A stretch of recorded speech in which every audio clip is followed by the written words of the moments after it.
வழக்கமாக நாம் பயன்படுத்தும் பெரிய பேட்டரிகளில் லித்தியம் அல்லது கோபால்ட் ஆகிய தனிமங்கள் இருக்கும். பேட்டரிகளிலிருந்து இந்த தனிமங்களை பிரித்தெடுப்பது கடுமையான சுற்றுச்சூழல் பாதிப்பை ஏற்படுத்தும்.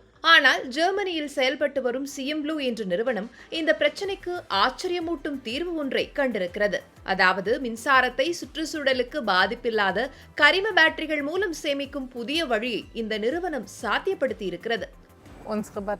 எங்கள் ஆர்கானிக் சாலிட் ஃப்ளோ பேட்டரிகள் உலகம் முழுவதிலிருந்தும் கிடைக்கும். முழுமையாக மறுசுழற்சி செய்யக்கூடிய கரிம பொருட்களை அடிப்படையாக கொண்டவை. இந்த பிளாஸ்டிக்குகள் அனைத்தும் மறுசுழற்சி செய்யக்கூடியவை. இந்த புதிய யோசனையை உருவாக்கியவர் பீட்டர் கீகில்.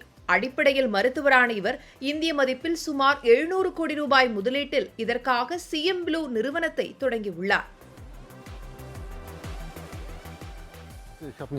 மனித உயிரணுக்களில் இயற்கை எப்படி ஆற்றலை உருவாக்குகிறது, கடத்துகிறது, சேமிக்கிறது என்பதை அறிந்து கொள்வதில் நான் மிகவும் ஆர்வமாக இருந்தேன். அதிலும் குறிப்பாக ஆற்றலை சேமிக்க வேறு எந்த உலோகங்களையும் பயன்படுத்தாமல் வெறும் கரிம மூலக்கூறுகளை மட்டுமே இயற்கை பயன்படுத்துகிறது என்ற தகவல் என் ஆர்வத்தை அதிகரித்தது. 2023 ஆண்டின் மத்தியில் நடத்தப்பட உள்ள சோதனை ஓட்டம் பெரிய அளவில் ஆற்றலை சேமிப்பதில் இந்த புதிய தொழில்நுட்பம் சிறப்பாக செயல்படும் என்பதை உலகிற்கு நிரூபிக்கும் என சிஎம்ப்ளூ நிறுவனம் நம்புகிறது.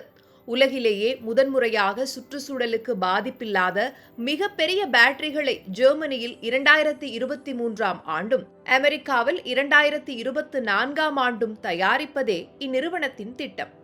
எதிர்காலத்தில் பேட்டரிகளுக்கான தேவை மிக அதிகமாக இருக்கும் என கருதப்படுகிறது. கணினிகள் மற்றும் கார்களில் லித்தியம் பேட்டரிகள் தொடர்ந்து பயன்படுத்தப்படும். ஆனால் அதிக அளவில் மொத்தமாக ஆற்றலை சேமித்து வைக்க வேண்டிய தேவை வரும்போது சிஎம்ப்ளூவின் இந்த புதிய பேட்டரிகள் பக்கம் உலகின் பார்வை திரும்பலாம்.